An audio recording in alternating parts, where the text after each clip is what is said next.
नमस्कार। हिंदुस्तान समाचार देश की सबसे पुरानी इकलौती बहुभाषी एजेंसी है और hs.news उसका सबसे तेज़ी से बढ़ता डिजिटल प्लेटफॉर्म और यूट्यूब चैनल। हमारी 3 मैगजीन्स युगवार्ता, यथावत और नवोत्थान तेज़ी से आगे बढ़ रही हैं और उनके समसामयिक विषयों से न केवल खबरों की जानकारी मिलती है, वो पाठकों के दिल में गहराई से उतर रही हैं। यथावत एक ऐसी मैगजीन है जो समसामयिक विषयों का ऐसा मिश्रण करती है, ऐसा मिक्सचर देती है कि आपकी भूख हर तरह से शांत होती है। यथावत का जो इस बार का अंक है वो बहुत महत्वपूर्ण है इस दृष्टि से कि इस पे ऐसे साहित्यकार, आलोचक डॉक्टर नामवर सिंह का कवर है जिसकी हिम्मत आज के बेचने वाले ज़माने में मीडिया में किसी की नहीं होती। यथावत ने डॉक्टर नामवर सिंह को अपना कवर बनाया, लेकिन डॉक्टर नामवर सिंह को कवर बनाते वक्त वो अपनी जो जिम्मेदारियां हैं, जो खबरें हैं, उनको नहीं भूले और पाकिस्तान से जुड़ी जितनी खबरें हैं, जो एयर स्ट्राइक से मामला हो, पाकिस्तान के हालात पर हो, इस सब को बहुत गहराई से इसमें अध्ययन किया गया है, उस पर रिपोर्ट्स दी गई हैं। यथावत पर चर्चा करने के लिए हमारे साथ हैं संपादक डॉक्टर प्रभात ओझा साहब। ओझा साहब, आपका बहुत बहुत स्वागत। पहले तो मैं आपको मुबारकबाद देना चाहता हूँ कि आपने एक बहुत हिम्मत वाला काम किया है।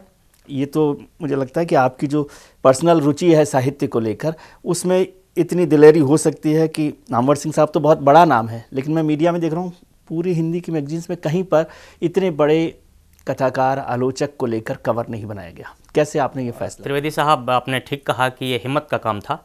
और आप जानते हैं हिंदुस्तान समाचार अपने आसपास की घटित घटनाओं पर, आसपास जो हो रहा है उस पर नज़र रखता है ये संस्थान।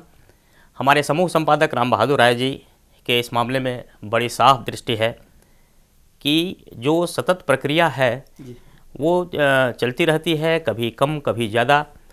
स्वाभाविक है, आपने जिक्र किया कि जब सीमाओं पर अशांति का माहौल था, जब देश में एक उबाल था, उस समय यथावत के कबर पर नामवर सिंह का होना ये साहस भरा फैसला था। हम सब ने मिलकर इसे तय किया। मेरा काम समन्वय का है। और ठीक कहा है आपने कि आप जैसा दिखा रहे हैं, हम लोग देख रहे हैं कि नामवर जी के ठीक ऊपर हमने सीमाओं की बात की है, घटना की बात की है, पाकिस्तान के साथ जो तनाव है उसकी बात की है। नामवर जी इसलिए महत्वपूर्ण होते हैं साहित्यिक जगत में कि आप देखिए, डॉक्टर केदारनाथ सिंह ने, कवि केदारनाथ सिंह ने कहा कि वो 5 दशक एक ऐसा गुजरा है जिसमें कोई रचना चर्चा में नहीं रही, एक आलोचक चर्चा में रहा, और वो व्यक्ति, वो आलोचक डॉक्टर नामवर सिंह है।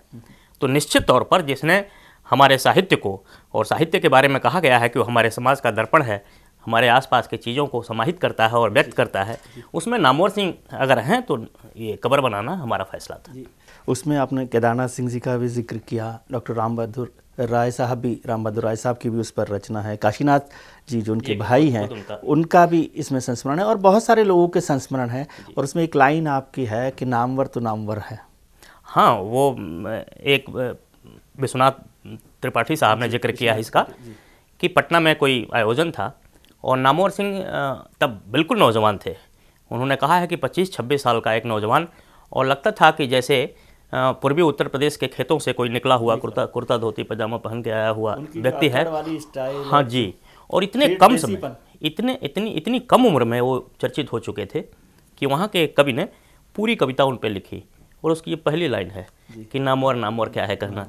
फिर उन्होंने बताया कि उन पर और भी लोगों ने कविता लिखी। डॉक्टर शंभुनाथ सिंह ने भी कविता लिखी। शंभुनाथ सिंह जो कविता, उन्होंने भी गीत लिखे उन पर।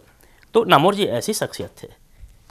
वाराणसी सर वैसे तो आजकल दूसरे कारणों से भी चर्चा में, क्योंकि हमारे प्रधानमंत्री नरेंद्र मोदी जी का संसदीय क्षेत्र है और वहाँ पर काफ़ी काम और बदलाव हुआ है, लेकिन नामवर जी का वाराणसी से जो जुड़ाव है उससे सवाल मेरा थोड़ा सा उलट है कि क्यों ये हिंदुस्तान की मिट्टी में या हम लोगों की समझ में कहीं गड़बड़ है कि हम देर से समझते हैं लोगों को, चाहे वो राज कपूर हो, चाहे वो प्रेमचंद हो, चाहे वो कबीर हो या फिर नामवर हो। मैं आपका इशारा समझ सकता हूँ। ये वाराणसी के साथ, काशी के साथ ही नहीं है। आप देखें तो ये इलाहाबाद जो प्रयागराज हुआ, प्रयागराज के साथ भी है। डॉक्टर धर्मवीर भारती ने भी इसी तरह की टीस व्यक्त की है कि ये इलाहाबाद उनको कचोटता है उनका, बल्कि यहाँ तक कहना था कि इलाहाबाद में रहो तो ये दुत्कारता है और बाहर जाओ तो कचोटता है। नामवर जी के साथ भी करीब करीब यही हुआ। काशी हिंदू विश्वविद्यालय में जब वो अध्यापक थे और सीपीआई के उम्मीदवार के रूप में जब उन्होंने चुनाव लड़ा लोकसभा का, तो विवाद हुआ कुलपति से, उसमें उनको छोड़ना पड़ा। लेकिन आप देखिए कि जिस काशी हिंदू विश्वविद्यालय को छोड़ करके वो बाहर आए, सागर गए, दूसरे विश्वविद्यालयों में गए और अंततः जेएनयू में आए। वैसे तो उन्होंने हिंदी विश्वविद्यालय का कुलपति पद भी स्वीकार किया 2 बार। तो ढेर सारे ऐसे पद हैं जो नामवर जी के लिए मैं सीधे कहूँ कि बिछे होते थे। तो मायने नहीं रखता कि काशी हिंदू विश्वविद्यालय में उनके साथ कितना विवाद हुआ। जोड़ूंगा कि काशी हिंदू विश्वविद्यालय ने तब डॉक्टर नामवर सिंह को आमंत्रित करना शुरू किया और विश्वविद्यालय के कुलपति स्वयं निवेदन करते थे कि आप आएँ और हमारी यहाँ गोष्ठियों में हिस्सा लें। तो काशी से निकलकर, या जैसे कहूँ कि प्रयाग से निकलकर धर्मवीर भारती ने एक लंबी लकीर खींची, उसी तरह से काशी के हो करके दिल्ली में वो आए, एक मुकाम स्थापित किया। लेकिन फ़र्क ये है कि नामवर सिंह का जो ठेठ बनारसीपन है वो कभी नहीं गया, वो झलकता रहा है उनके पूरे व्यक्ति। सर, आपका साहित्य में बहुत दखल है, गंभीर दखल है, मैं जानता हूँ। मुझे ये समझाइए कि रचनाकार उतने बड़े नहीं हुए जितना बड़ा आलोचक हो गया, ये क्या खास बात है जो आपने? देखिए, मैं तो साहित्य का विद्यार्थी हूँ।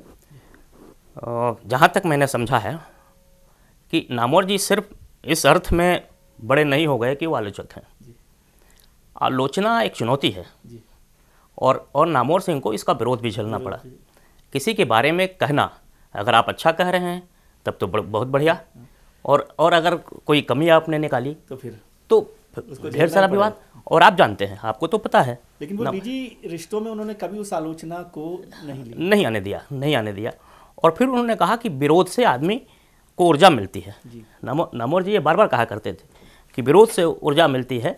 और आपको ध्यान होगा कि वाद विवाद संवाद जो पुस्तक उनकी आई, उसके बाद तो खूब उनकी आलोचना हुई है, तमाम विरोध के झंडे खड़े किए गए, लेकिन उन्होंने उसकी परवाह नहीं की। और जब इसमें जिक्र है, यथावत में जिक्र है कि उनके भाई खुद जिक्र कर रहे हैं कि जब मैंने पूछा कि भैया ऐसा क्यों करते हैं आप, और नामवर जी चुप, इस विरोध के बीच वो चुप, तो उन्होंने एक शेर पढ़ा कि खताओं पे खताएं करते रहे नावक अफगान। नावक अफगान वो होते हैं जो तीरंदाज होते हैं, तीर का माहिर होते हैं। तो खताओं पे खताएं होती रही नावक अफगान से, इधर तीरों से मेरा आशियाना बनता गया इधर तीरों से उन्होंने ऐसे ही बनाया। हाँ, तो विरोध के बीच उन्होंने अपनी जगह बनाए रखी। हजारों दोस्त बनाए और लाखों प्रशंसक भी उन्होंने बनाए। इसके लिए तो मैं आपको फिर से बधाई देना चाहता ही हूँ। दूसरी बात हम कर रहे हैं कि इस मैगजीन में शुरुआत में बहुत सारा जिक्र आपने पाकिस्तान और हमारे हिंदुस्तान के रिश्तों को लेकर किया है पाकिस्तान, और यहाँ जो पहली लाइन कवर पर भी ऊपर लिखी है, प्रधानमंत्री नरेंद्र मोदी ने सेना को छूट दी, नतीजा सामने है, जैश-ए मोहम्मद के ठिकाने को मटिया मेट कर दिया गया, जहाँ पर ट्रेनिंग पा रहे थे। जी, ये काफ़ी महत्वपूर्ण है, आपने ध्यान इस पर खींचा कि नामवर जी को कवर बनाने के बावजूद हमने इसे मास्टहेड के ऊपर रखा। आप देखें कि मास्टहेड जो आप उस मीडिया के व्यक्ति हैं, मास्टहेड का मतलब समझते हैं, तो लगता है पहली नज़र में कि नामवर सिंह को हमने बहुत अधिक इम्पोर्टेंस दी, लेकिन मास्टहेड के ऊपर जो चीज़ हमने दी, ठीक है कि आजकल के व्यावसायिक ज़माने में व्यवसाय विज्ञापन और दूसरे आने, लेकिन दैनिक अखबारों में, पत्रिकाओं में ऐसा नहीं है। तो हम जब ये जिक्र कर रहे हैं तो ये एक्सपर्टीज है और ये नहीं, मैंने कहा ना कि ये तो डिस्कशन से निकलता है और सारी चीज़ें हैं, लेकिन ख़ास बात ये है जहाँ आपने पढ़ के बताया कि नेतृत्व निश्चित तौर पर 71 के बाद ऐसा आया है जिसने सीधे फैसला लिया। आप देखें कि आतंकी घटनाओं में कमी कभी नहीं रही, बल्कि इससे ज़्यादा हुआ। लेकिन 10 साल या 3 दशक से तो आप देख रहे हैं, 3 दशक से आतंक का बराबर देश पर तमाम घटनाएं होती हैं, छोटी बड़ी होती हैं। लेकिन पहली बार जब प्रधानमंत्री ने कहा कि देश की जनता को संबोधित करते हुए कहा कि आपकी वेदना को समझता हूँ, वही वेदना मेरे अंदर है और समय रहते इसका माकूल जवाब दिया जाएगा, तो लोगों को लगा, जब उन्होंने, हमारे वायुसेना के बहादुर जाबाज लोगों ने जब आतंकी ठिकाने पर हमला किया, तो लगा कि हमारा नेतृत्व जो कहता है उसे पूरा करता है, और नेतृत्व में ये भरोसा बड़ी चीज़ है। जी प्रभात जी, ज़्यादातर जो लोग हैं, हम लोग मीडिया से हैं, तो ज़्यादातर लोग कहते हैं मीडिया का मतलब, जर्नलिज्म का मतलब बैलेंसिंग एक्ट है। लेकिन ये जो पूरी कवर स्टोरी हुई है पाकिस्तान और हिंदुस्तान के रिश्तों को लेकर, एयर स्ट्राइक को लेकर, इसमें भी नामवर जैसा अक्खड़पन झलकता है कि आप बहुत साफ साफ तरीके से कोई लाग लपेट उसमें नहीं है, चाहे वो रंजीत कुमार जब बात कर रहे हो या आर.के. सिन्हा जब बात कर रहे हो या और जो आर्टिकल है, तो ये भी एक अलग तरीके का अंदाज नहीं है, या अक्खड़पन आपके स्वभाव में है या यथावत के स्वभाव में है?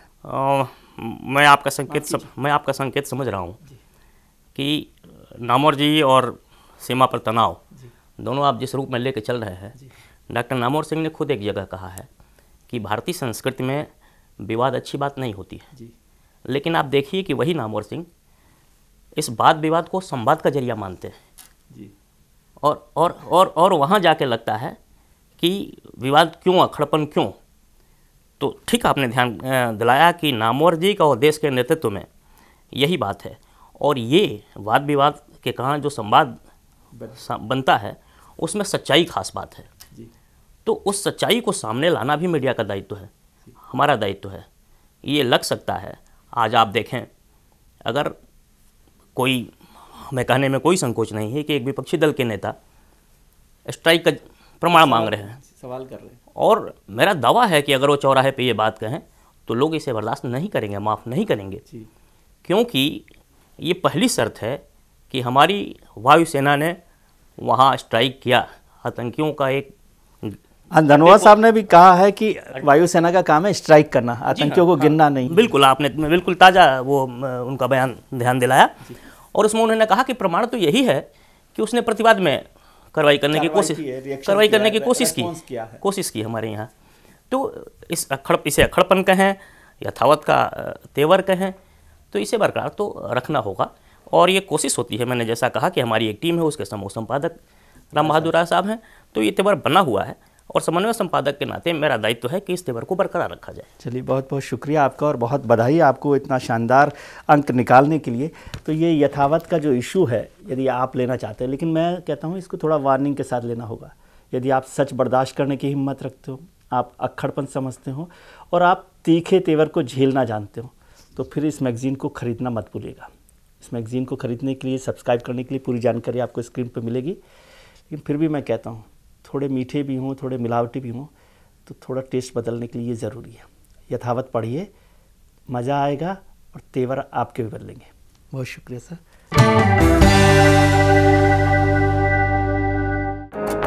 एचएस न्यूज, जहां खबरों का सिलसिला रुकता नहीं। लेटेस्ट न्यूज और अपडेट्स के लिए हमारे यूट्यूब चैनल को सब्सक्राइब करें और बेल आइकन को दबाना ना भूलें।